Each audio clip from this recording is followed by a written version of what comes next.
No, I will never do that. Who do you think I am? It's already enough that I'm making this video. So imagine if I dare to do that.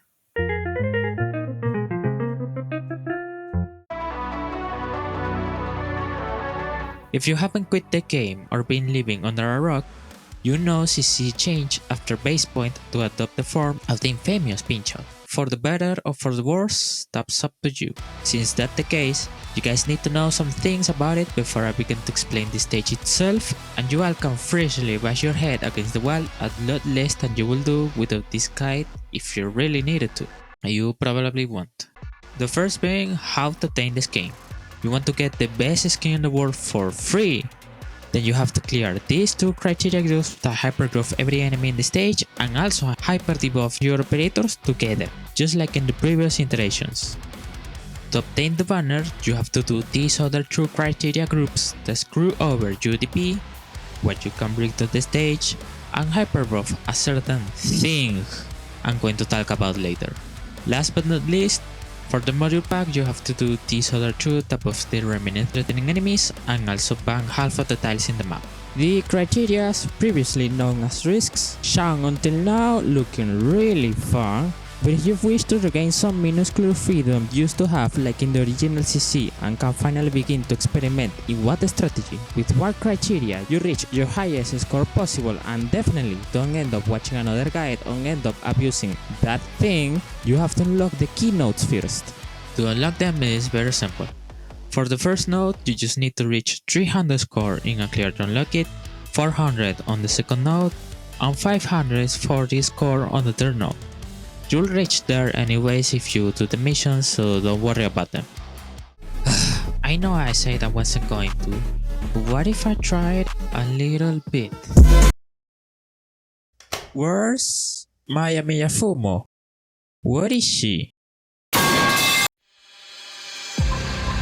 The permanent map features enemies and mechanics of Hypergrid's biggest war crime yet, and let me tell you, there's a lot of them. So if you pull for the representation of all evil of humankind and play chapter 14, you may already know everything but the criteria in this section.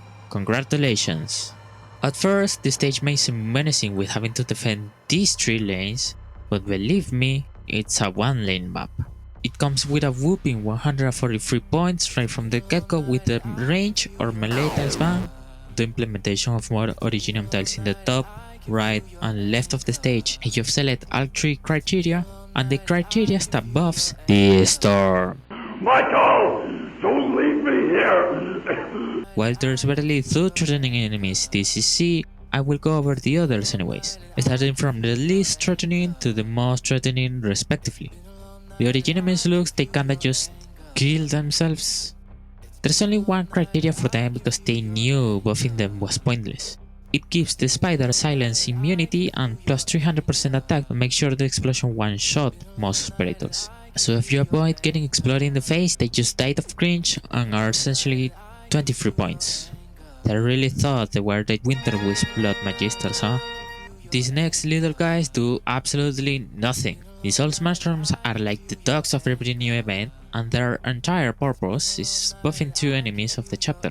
They only appear in the stage alongside these funny looking enemies if you select the respective criteria, and they are absorbed by the same enemies they spawn with. That's it.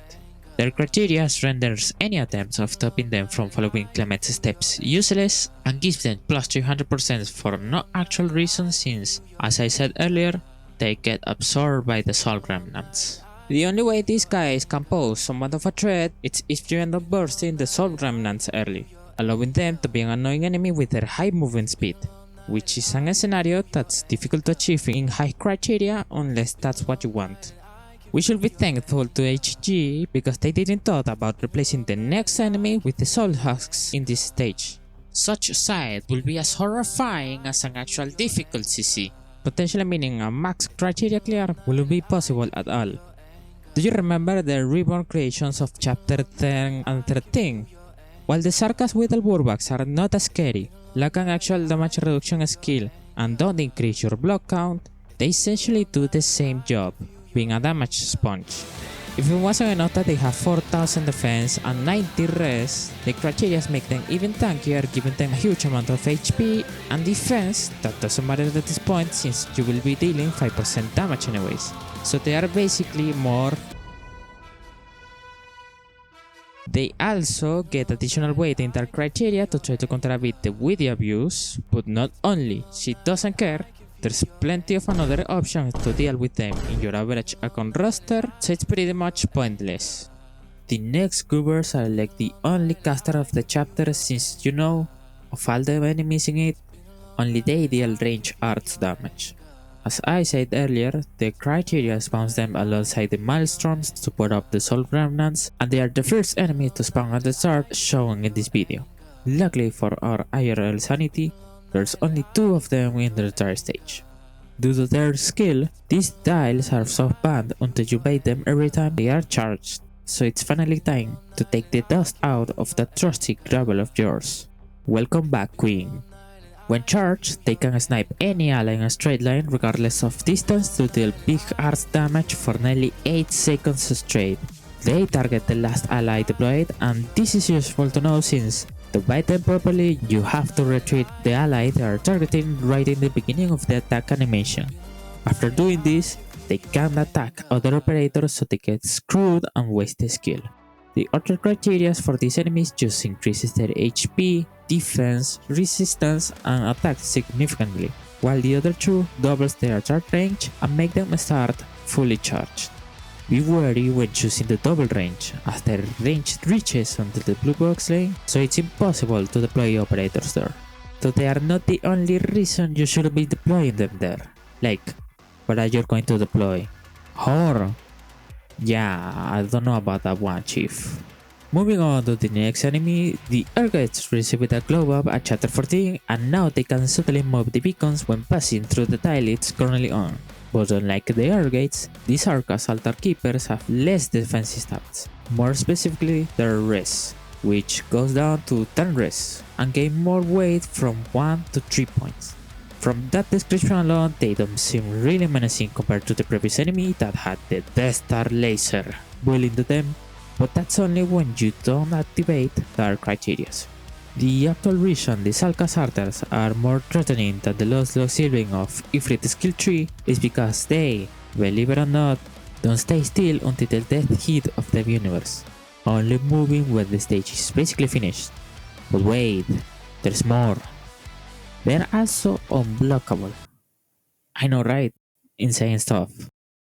It might not seem like much, but it will end up adding to their criteria. Speaking of which, aside from the usual HP and defense up, they gain 60 more res alongside becoming immune to stun, freeze, and sleep to then on the next criteria obtain a crazy speed boost only achieved by those on the same range as Sakura Bakushingo, followed with them by a really nasty buff, invisibility. An enemy that's fairly tanky, immune to nearly half the ground controls of the game that's also invisible, meaning that you will need to use a dedicated revealer. Yeah, that enemy is probably going to be a little more annoying than the previous one. Fortunately for everyone, there's only 2 of them. Come see you in the comp chalice. Probably anyone know who these guys are. Aren't particularly dangerous for one-shotting your operators, but for being that support that makes the enemy carry unstoppable. 95% of the damage you deal to enemies inside their range is transferred instantaneously to the Chalices of Regret. In order to tank all the incoming damage, they boast high HP but lack any defense and only have 30 res, meaning they are faster to kill in AoE scenarios where there's a lot of enemies. And even though in DCC there's no such a scenario, unlike the enemies protected by them, they are pretty vulnerable themselves as I said, so you can directly attack them to defeat them ASAP. Their criteria directly allows them to spawn in the map from the start just like the Soul Remnants, but the difference this time is that it spawns them based on the criteria you choose. The first spawns one at the right side and the other spawns the last one at the left. So if you select both, they will protect from any damage the Soul Remnants and the Sarkas Bulwarks respectively. The other specific criteria for them is the common plus 200% HP boost that, combined with the minus 50% attack and the plus 300 defense global criteria, can force you to bring an operator exclusively to deal with them unless your damage is huge enough or you abuse the mechanics to your advantage. So unfortunately, it's unlikely you will bring Crownslayer for this job if you select them. Otherwise, any marksman sniper works, even Arqueto. Alright guys, there's 2 more enemies to go, the most threatening of them all, so you better listen or else you are screwed. And in the right corner of the ring we have this really cool looking ghost. There's 2 of them and they stay still for not too long actually, only 50 seconds on the speed 1. The Sondrams are fairly simple. Since they are elites, it's a given that they are somewhat tanky, so they have decent HP, low to mid defense, and a medium res of 50. They deal physical damage and are ranged enemies that can attack every ally in the range at the same time. Thankfully, theirs isn't long and only extend to 1.3 tiles.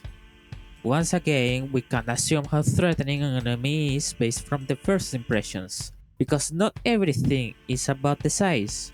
So let me tell you what makes them more threatening than the creative mode chalices.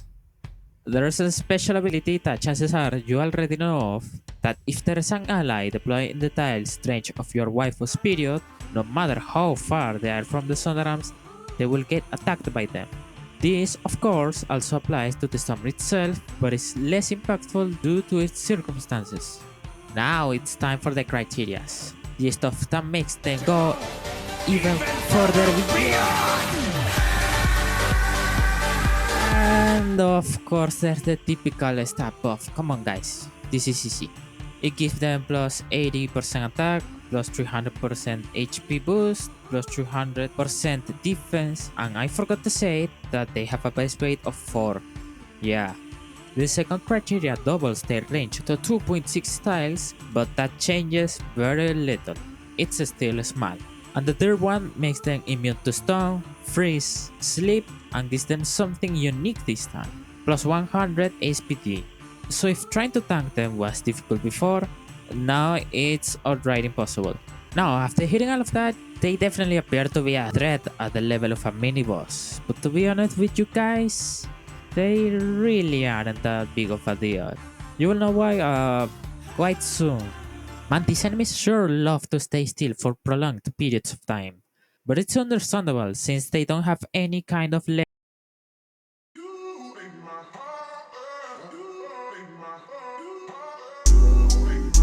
And in the left corner of the ring we have the bane of every clear, the end of ends, the beings made entirely to destroy every doctor's sanity, the one and only Profane Chimera.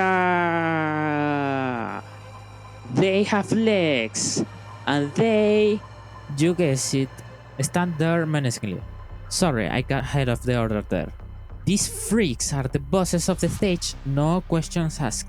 Without criteria, 3 of them spanning the stage like every other enemy. By this point, I have ingrained it into your mind and you are already feeling it in your flesh, especially if you played CC before. So it actually isn't a surprise that they are the last and biggest statistic of the stage without counting the chalices. What a shocker, I know. Plus 300 HP, plus 300 defense, and 40 additional res to end up with 90 because why not? Already did it 2 times this CC. Criteria number 2 adds the actual chimeras that stay still longer than the Sondrams but shorter than the others, which is approximately the entire stage. Criteria number 3 reduces the time these same chimeras stay still by, I will say, half of the amount, so you have to rush to kill them or else it's not over. And criteria number 4 makes them even heavier from 4 to 5, so blah blah, witty, blah blah, you know the deal. Fortunately though, they don't get any kind of crowd control immunities, so you can abuse them real hard. The thing is, other than bursting them completely with insane damage only a certain operator can deal in this situation, CCing them is the only viable option to deal with them. So it's not if you should abuse their lack of immunities. is that you have to. Now, before continuing with the rest of their criteria, I have to talk about the skill they possess, which is simple but quite annoying.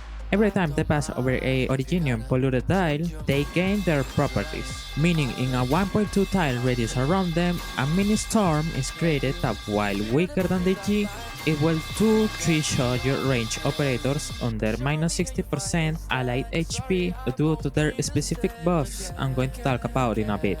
So operators have to be retreated unless you want to lose DP or minus 75% DP gen.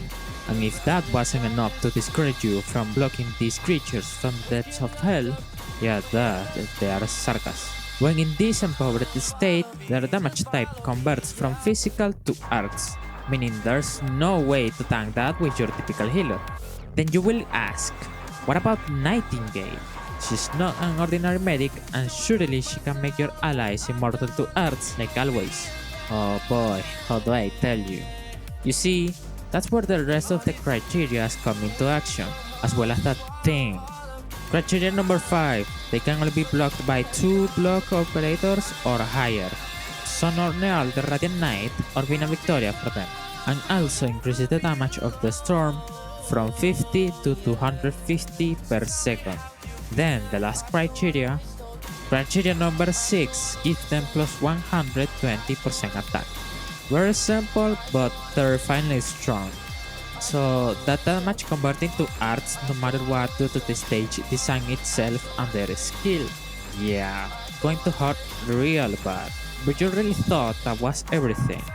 Sorry to break that little hope of tanking them with something like Shoe, Blemish, and Nightingale, but they get additional 600 damage on their attacks when empowered by the tile or the storm. The living definition of a tank. The strongest statistic of them all, rivaled by no one and only real threat of minimum risk clears. Fellow Doctas, the Chimeras. Finally, that was a lot to talk about. I really thought it wasn't going to be that long because I could actually go longer in how to counter the enemies, but here I am, in the analysis section. So it's time to move on to the operator recommendation. Actually, yeah, my bad. This section isn't over yet. There's this thing I have been briefly mentioning here and there that I've been avoiding like the plague the entire video. The elephant in the room. That thing that looked at first like it was going to be the biggest enemy of the CC, only to be the biggest help one could get. That thing being what makes the previous statement of only menacing enemy in the stage partially true, due to it rendering every other threat negligible for the majority of the players. This thing is what makes the other statement of easiest CC in recent history a factual reality for the same reasons. Said thing being the biggest mechanic of the chapter. Introducing the active Originium Storm.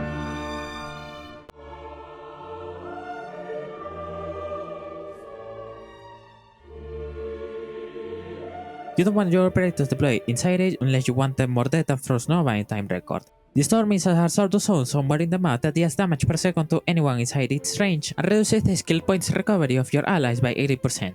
Its initial size is 0.8 tiles and gets bigger when it absorbs the Originium polluted tiles that enter its range, including the ones left by the slugs. The size gross per tile is determined by the fixed amount provided from the tiles, which is 0.2 tiles, meaning that to reach the maximum radius of 8 tiles it had to absorb 36 tiles. Something unachievable in this stage or a lot of other ones, but it doesn't really matter. What matters though is that it not only grows bigger, but it also becomes stronger. It has an initial damage of 50 tiles, so increases with every tile absorbed. Since every tile gives 25 additional damage, to reach the maximum of 200 damage per second, you only need to feed it 6 tiles or it ends up doing it by itself. What I mean by that is that the storm follows the beacons that are placed predetermined in the map, so it can move to any part of the map as long as the storm beacon is there. Now, here's some extra details you should know about this storm. I say it deals damage to anyone inside it.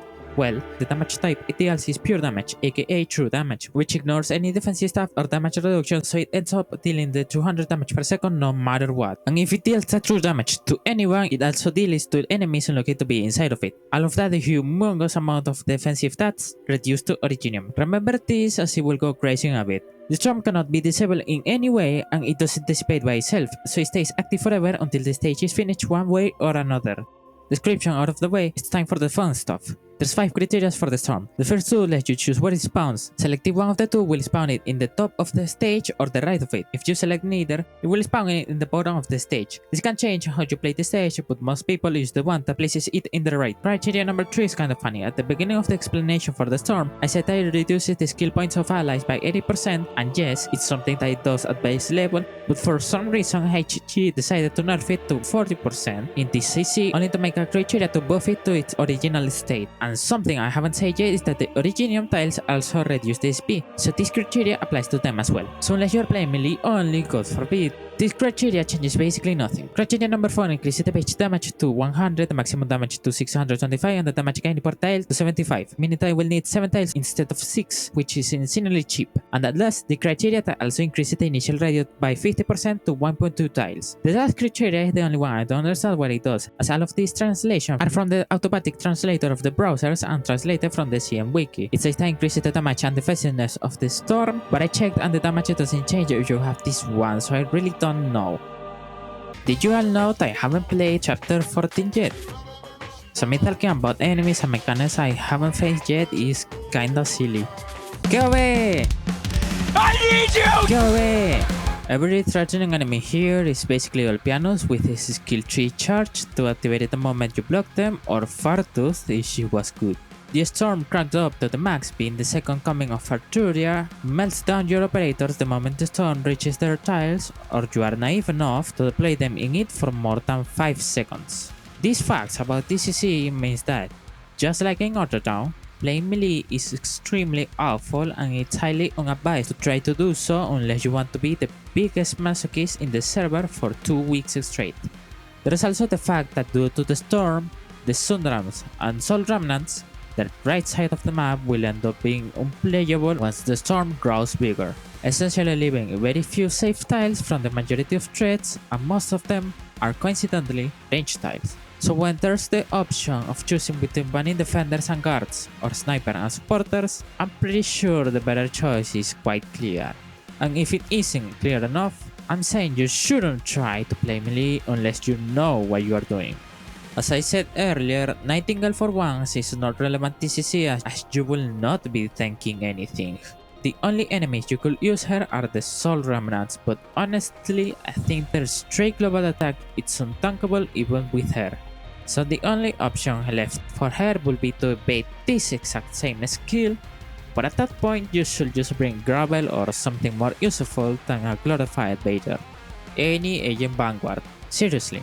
The flagpipe meta died long ago as the agents are more useful than an archetype widely known as DP printers, so you will end up using the agents for this exact same role unless your name's Ines. Selecting the criteria of the additional chimeras alongside the one that makes them only blockable by operators of 2 or more block grants you the infinity glitch with the agents, as well as making any operator with 1 block deploy in the tiles the chimeras spawn at completely safe until they get empowered by the first chimera of the red box. There's one special agent that you can use to nullify the storm completely that's used in max criteria. His name is Chelchulk, but he's a super limited unit that most of you skipped, including myself, because Marsil Mead. So only a few people can use him and it's kinda pointless to recommend something the majority of players don't have. Just go bonkers with operator placement if you do have him. Even though the storm can trivialize clears around 750 points unless to a really high degree, that's for the players only looking to complete the medal set. If you want to go higher, you will need the Dogo. As you all know, her talent 1 allows her to do additional damage based on the enemy's defense with no cap on how high it can go, so her damage ends up scaling infinitely. Don't think I have to remind you how high enemy defense can get in CC, including this one. With the last model she got and her skill 2 reducing her attack interval, She melts anyone that's there to enter her range, though you unfortunately need the buffers such as Ifrit to pierce through the 90 res enemies. Virtuosa. You can use any shifter here, as their main job is to speed up the growth of the storm in the beginning of the stage by shifting this beacon to the tiles you desire. You will only need one shifter, as adding more than one can be kinda overkill depending on what you are trying to achieve and your current criteria. Now, believe it or not, you don't actually need shifter to fit the storm if you place it in the right side of the stage, as you can block shift the spider with near perfect timing to move them to the storm's range. The reason why people end up using shifter here is because at high criteria, you are forced to bring them. You all remember the chimera criteria that shortens the time to staying still. In some clears, the shifters are used here to move ASAP the beacon to the top right of the map so they get empowered before the first red box chimera reaches them, consequently starting to lose HP earlier and lowering by a bit the DPS or a stealth check needed to defeat them. In the max criteria clear, they need all the damage they can get from the very beginning. That's why they feed the storm early with Yii to get the 625 true damage per second faster, because it's necessary. But the entire purpose of the shifters doesn't end off with moving the beacon. Some special shifters can and will help you to stall the enemies. There's quite a lot of enemies that are really heavy like your mom, most of them having a waist weight of 4, and then 2 criterias add 1 more weight. All of this means your average shifter can barely move these enemies if at all, and that's when the MVP of shifters comes into action. Gladia is cracked, and in the recent Path of Life event she got a new module no other puller currently has, the Y module. This module increases the strength of her shift by 1 based on how far the enemies are from her, meaning that she can now shift a lot of enemies no other operators can, with the exception of weight 5 enemies unfortunately. You guys don't understand how insane it is that she can pull nearly every enemy in this stage with a solid amount of force. And while I don't expect a lot of people to do the Infinity style works with Gladia, I highly recommend her if you have the module and want to spend some time fooling around engine the enemies. Oh yeah, and there is also Yii. Virtuosa usefulness is known by every player out there that isn't new at this point. She deals elemental necrosis damage in a gigantic range that's only rivaled by future ritualist Tragodia. Since only recently enemies started to have elemental resistance, the elemental damage due to these enemies is essentially true damage as mentioned earlier. Her only weakness aside from the long speed downtime is the ritualist trait itself. Since the damage dealt to the build-up is based on their attack, they get screwed significantly by attack down debuffs as they end up proccing elemental burst less frequently, therefore reducing their DPS by a lot, and meaning that at the end of the day, this archetype can hardly reach high difficulty content, not only for this, but also because the damage of elemental burst is fixed and changes between elements. So much for being almost full, but then she fumbles hard frame 1 the moment she's faced with high difficult content. Unlucky. Ifrit passively reduces the resistance by 44 to enemies inside her range, and hers longer than mine. She's the obvious counter to high res enemies if you don't have true damage. Her skill tree also reduces the res by 20, and there's not much to say about her. Casters Gaming. Rosa, Typhoon, and Ray, they deal high physical damage that bypasses to an extent the high defense of the enemies. They have a decent amount of CC. Ray can nearly permabind one enemy, Rosa binds 4 enemies in her range for 8 seconds, and Typhoon slows and stuns enemies damage by her attacks thanks to her talent and skill tree. Besides Typhoon, the other two have great uptime of their skills, so they are great if you want to slaughter the enemies with your own hands. It's really funny that Texas and Jaltoralter are mostly useless at max criteria, but they can be as useful as any executor, such as baiting the Soul Remnant's skill or startling a certain enemy with Fast-Redeploy spam. With the Unga Bunga damage operators out of the way, now it's time for the Unga Bunga style operators we all love. Nymph jump scares the enemies for 5 whole seconds with her skill 2. The first one of the latest crowd controls added to the game, It makes the enemies inflicted by it to fleeing or rapid pathing from the operator that applied it. This technical stuff just means that they will go most of the time backwards of their paths for 5 seconds, essentially being one of the strongest crowd controls added to the game, as this ignores how heavy the enemy is and also stops them from attacking your allies. She is the best option not only because LeBlanc Alter is pretty laughable in this regard, but because what makes Nymph special is her great skill cycle. If you don't heli drop her, she will have her charge ready to activate the moment one enemy enters her range. So she basically has a fair uptime of 90% and can almost stop an enemy from reaching the truth. One factor that also helps Fear to be one of the strongest CC is that if it fears a slow enemy, you can have an easier time stalling as the timing becomes a lot laxer. Susurang. Passenger aka Godsenger is a chain caster and they slow enemies with their attacks. These attacks bounce onto the other enemies close to the one they target. The slow is only 0.8 seconds long, but with the mod X and a skill 2, he has a decent soft CC active 75% of the time that's multi-target up to 5 enemies. Narantuya is the range version of Ascalon. With the skill tree, Superma slows every enemy that is in the 8 tiles around her, and the slow is the 80% one. She can be used against the Chimeras for obvious reasons, but she can be used for the Sarkas with their Bulwarks or the Sarkas Altar Keepers. Susurang slows all Blue Archive Senseis in her skill tree range for 35 seconds and applies the fragile debuffs on them by 40% minimum. The debuff increases the damage dealt to enemies currently under it by all sources, including true damage, but not elemental damage. Not that it matters though. Since she's a support unit, she's being and will always be relevant in this game no matter how many years passes, unlike operators that just deal huge damage, as they will always have the counter of enemies becoming beefier. Luckily for every doctor out there, HG is pretty chill unlike a certain company and doesn't want power creep to be up to date.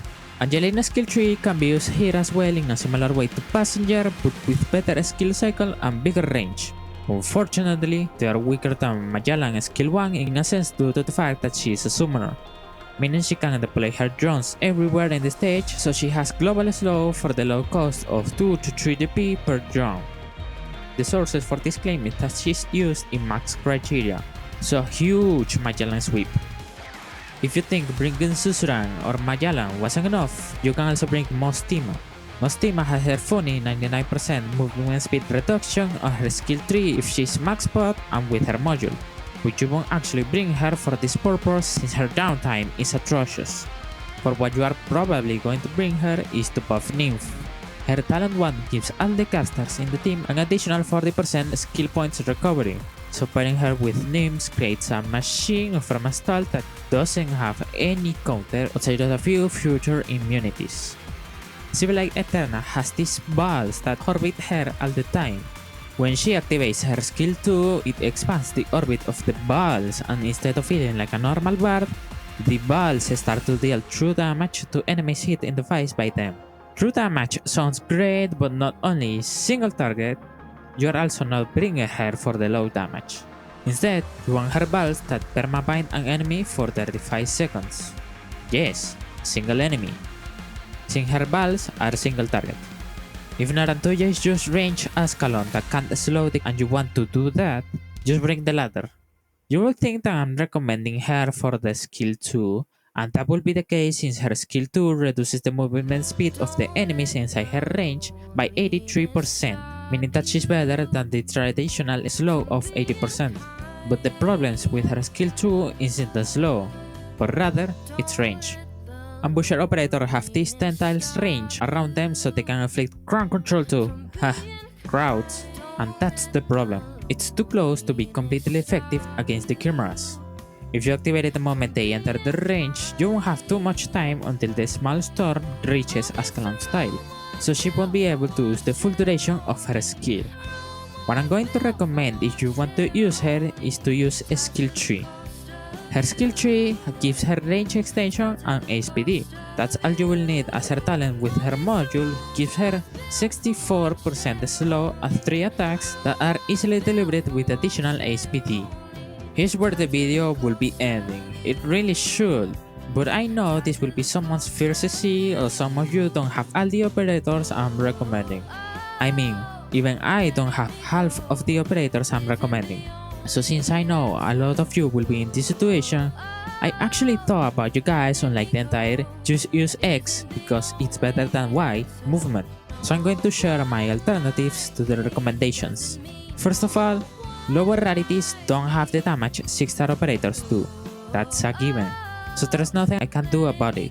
How lucky of you guys that I have repeated in the entire video that you don't need the damage to clear 620 this time, huh? There's two types of operators I'm going to recommend in this final section of the video. The ones that provide a good amount of slow, alongside the ones that get close or straight up perma slow the enemies with the skills, and the operators that are the ones that perma bind. Yes, lower rarities operators have this kind of stuff. In the slower side, starting with the weakest, Elysium skill 2 reduces the speed of enemies by 60% at all ranks, even level 1. He can slow 3 to 4 enemies inside his Londinium cannon range skill for 15 seconds. Enemies can go outside his initial range and still get slow if the skill hasn't run out. What makes me recommend him if you have nothing better is the decent amount of slow and the huge range he has. He also reduces enemies' defense by 35%, so he could help your Rays or Typhoons to deal more damage, but for that you will need at least level 7. His biggest weakness is his cycle, and you will need to wait 30 seconds between each skill activation, meaning he has a 75-25 skill cycle and needs help to activate it more than once. This unfortunately won't happen with the Chimeras thanks to their Storm, so it's a one-time skill at most. For similar reasons, Selac's not recommended. While her cycle is better due to it being lower speed requirement, she has a trash skill range unlike Elysium, so she will be lower than him in this regard. Supported archetype Desselbinder, Bodenko throws a vial containing tear gas at the enemies inside her range with a skill 2, slowing them for 6 seconds. That may sound more weaker than Elysium, but Desselbinders slow with every attack, so it starts to compensate a bit because she fulfills a different role. To make full use of her, you need masteries and her mod at level 1. Reason being, at mastery 3, the skill has a downtime of 23 seconds. Kinda bad for 6 seconds of slow, but when she activates the skill, it doesn't enter SP lockout, meaning she starts to gain SP the moment it's activated. Now, the module grants her 20% SP recovery as long as there's an enemy inside her range, so if we apply this to her downtime, it becomes 21 seconds to activate the skill again. And since the skill starts recovering the moment you do, it's actually 50 seconds of downtime instead of 23. It's actually 15 seconds of downtime instead of 23, meaning that to surpass the slow Elysium provides in one skill activation, she needs to wait 60 seconds to have in total 24 seconds of slow. You're saying that's worse? I mean, yeah, but that's when you don't see the full picture. If she slows for brief periods of time over fast cycles, it means she has to be used in a supporting way. So what I'm trying to say is that she helps to stall the enemies while your other stall operators are in downtime. So when your other operators are ready to hard CC the enemies, they have saved enemies inside the range. You know what they say, the stall starts when the stall ends. You could try to replace Bodenko with Proviso or Grainbots if you have them builded, but they are honestly the worst alternatives to Bodenko due to the stuff I just explained. May Arknights works best when you have her skill 1 mastery 3. Skill 1 is the average power strike skill that's offensive recovery, so she has to attack 4 times to automatically activate it. This skill slows the target for 2 seconds at level 7 and it's slightly better than a Desselbinder slow due to her attack interval of 1 second, but it surpasses them on she's mastery 3 and the recovery goes down to 3 attacks and the slow to 2.5 seconds, meaning she has a good slow cycle of 37-63%. Pretty decent to slow one target. Putting Arknights it's crazy hot, but somehow she has a winter skin. She's a chain caster that with her skill 1 can perma-slow up to 4 enemies for 25 seconds, as the additional 75 SPD she gets allows her to attack every 0.6 seconds rounded. You will just need to master her skill 1. Her main problem will be the DP cost or the fact that only 4-star players master her skill 1, but that's what you have to do in order to try reaching the 6-star operators.